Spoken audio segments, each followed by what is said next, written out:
नमस्कार साथियों, मैं संदीप पार्थसारथी। स्वागत है आपका अपने YouTube channel Parthasarathi education point पर। साथियों, आपको पूर्व अवगत है कि ऑनलाइन निष्ठा प्रशिक्षण गतिमान है, जिसके अंतर्गत मॉड्यूल 13, 14 और 15 का प्रशिक्षण 16 दिसंबर से लेकर 31 दिसंबर के मध्य पूर्ण करना है।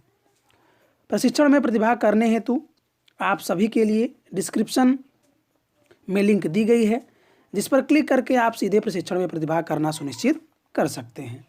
इस वीडियो में मैं आप सभी के समक्ष आप सभी की सहायता के लिए मॉड्यूल 14 की मुख्य प्रश्नोत्तरी लेकर हाजिर हूं। यदि आपने मॉड्यूल 13 की गतिविधि व मुख्य प्रश्नोत्तरी नहीं हल की है तो डिस्क्रिप्शन से वीडियो की लिंक प्राप्त करें और वीडियो को देखकर प्रशिक्षण को पूर्ण कर सकते हैं। आइए देखते हैं मॉड्यूल 14 की प्रश्नोत्तरी।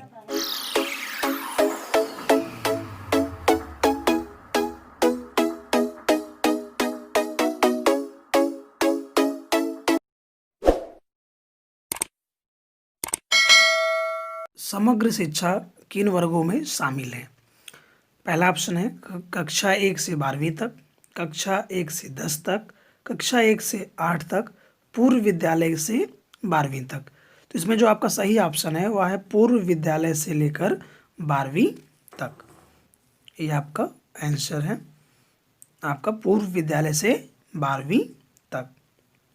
आप इस स्क्रीन को पुश करके स्क्रीनशॉट इसका ले सकते हैं, जिससे कि आप प्रशिक्षण के दौरान अच्छे से प्रश्नोत्तरी को हल कर सकें। नेक्स्ट प्रश्न है आपका, निम्नलिखित में से कौन दोपहर का भोजन योजना MDM का दृष्टिकोण नहीं है? अतिथि भोजन, तिथि भोजन, विद्यालय पोषण उद्यान, खाना पकाने की प्रतियोगिता। तो इसका जो सही विकल्प होगा वह होगा अतिथि भोजन, अर्थात कोई भी बाहरी व्यक्ति भोजन करने नहीं आ सकता है।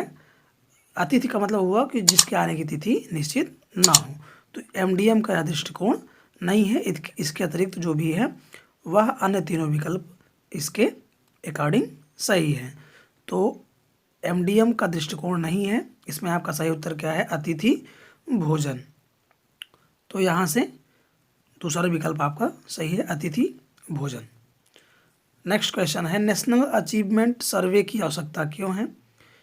पहला विकल्प है देश की जनसंख्या का आकलन करने के लिए, शिक्षक के ज्ञान का आकलन करने के लिए, सीखने के परिणामों का आकलन करने के लिए, बच्चों के ज्ञान का आकलन करने के लिए। तो इसमें जो आपका सही विकल्प है वह सीखने के परिणामों का आकलन करने के लिए। इसका जो सही उत्तर है वो क्या है? सीखने के परिणामों का आकलन करने के लिए। चलिए देखते हैं अगला प्रश्न।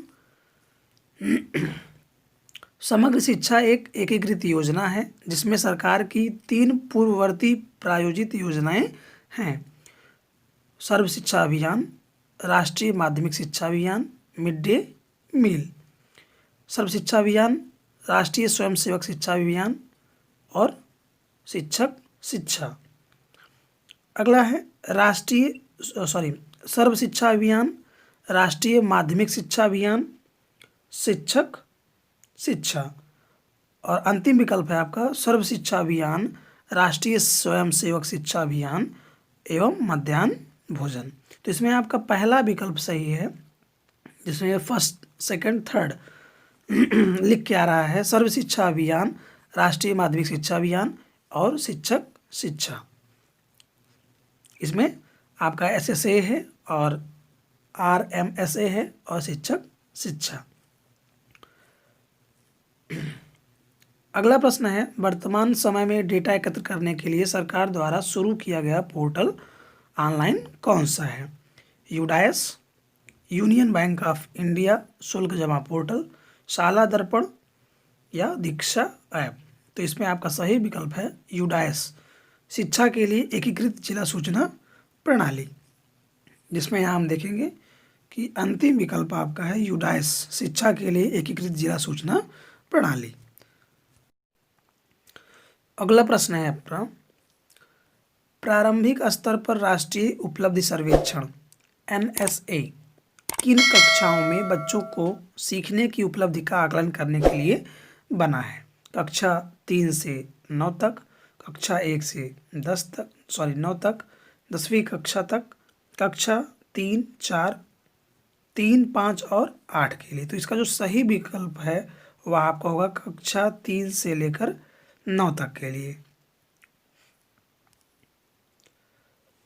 अगला प्रश्न है, समग्र शिक्षा योजना के मुख्य घटक कौन से हैं? इनको क्रम से लगाना है। विद्यालय, पूर्व विद्यालय शिक्षा, समावेशी शिक्षा को बढ़ावा देना, पढ़े भारत बढ़े भारत, आत्मरक्षा प्रशिक्षण, खेलो इंडिया, खिले इंडिया, स्वच्छ भारत अभियान। तो इसमें जो आपका विकल्प है दूसरा, जिसका क्रम है 1, 2, 3, 4 और 5। तो स्टार्टिंग के जो 5 हैं वह समग्र शिक्षा योजना के मुख्य घटक हैं। तो इसमें आपको ये आपका विकल्प दिया गया है, आप यहाँ से स्क्रीनशॉट इसके ले सकते हैं।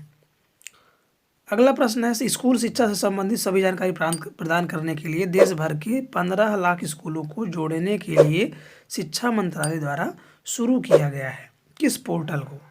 तो इसमें आपका जो सही विकल्प है वह है शगुन पोर्टल। कौन सा पोर्टल है? शगुन पोर्टल आपका इसका सही उत्तर है, जिसमें देश भर के 15 लाख स्कूलों को जोड़ने के लिए शिक्षा मंत्रालय द्वारा शुरू किया गया है। अगला प्रश्न है आपका, राज्य और संघ राज्य क्षेत्रों में समग्र शिक्षा की कार्यान्वयन स्थिति संस्था कौन सी है? राज्य और संघ राज्य क्षेत्रों में समग्र शिक्षा की कार्यान्वयन संस्था कौन सी है? राज्य कार्यान्वयन समिति, राज्य का खजाना, राज्य का वित्त विभाग, राज्य परियोजना निदेशक का कार्यालय। तो इसमें आपका पहला विकल्प जो है वह सही है, राज्य कार्यान्वयन समिति। राज्य और संघ के लिए जो समग्र शिक्षा का कार्यान्वयन है वह इन्हीं के द्वारा किया जाता है। इसका सही विकल्प क्या है? राज्य कार्यान्वयन समिति।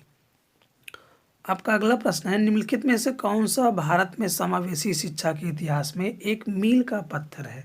अर्थात सबसे इम्पोर्टेंट जो है वह कौन सा है समावेशी शिक्षा के इतिहास में? तो इसका जो ऑप्शन है वो सर्व शिक्षा अभियान 2000, national means cum merit scholarship 2008, Eklavya model आवासीय विद्यालय 1998, राष्ट्रीय माध्यमिक शिक्षा अभियान 2009। तो इसका जो सही विकल्प है वह है आपका सर्व शिक्षा अभियान 2000 सन। अर्थात जो समावेशी शिक्षा के अंतर्गत सबसे अच्छा जो वर्ग था वह है सर्व शिक्षा अभियान का, जो कि 2000 में ओपन हुआ था। तो ये आपके 10 प्रश्न रहे जिनको आप आसानी से हल कर सकते हैं। इस वीडियो को आप एक से अधिक बार देखें जिससे कि आपको इसके उत्तर अच्छे से समझ में आ जाए और आगामी जो लिखित परीक्षा होनी है उसमें भी आपको इस प्रकार के प्रश्न का उत्तर देने में किसी भी प्रकार की कोई समस्या ना हो। यदि आप हमारे चैनल पर नए हैं तो हमारे चैनल को सब्सक्राइब करें और बेल आइकन प्रेस करना न भूलें, जिससे कि आपको नोटिफिकेशन प्राप्त होती रहे। इस वीडियो को अधिक से अधिक लाइक करें और अपने जनपद, ब्लॉक और न्याय पंचायत स्तर के सभी शिक्षक समूह ग्रुप में इसे शेयर करें। यदि किसी भी प्रकार का सुझाव हो या आप हमें कुछ कमेंट करना चाहते हैं तो आप हमें कमेंट बॉक्स में करके बता सकते हैं। धन्यवाद।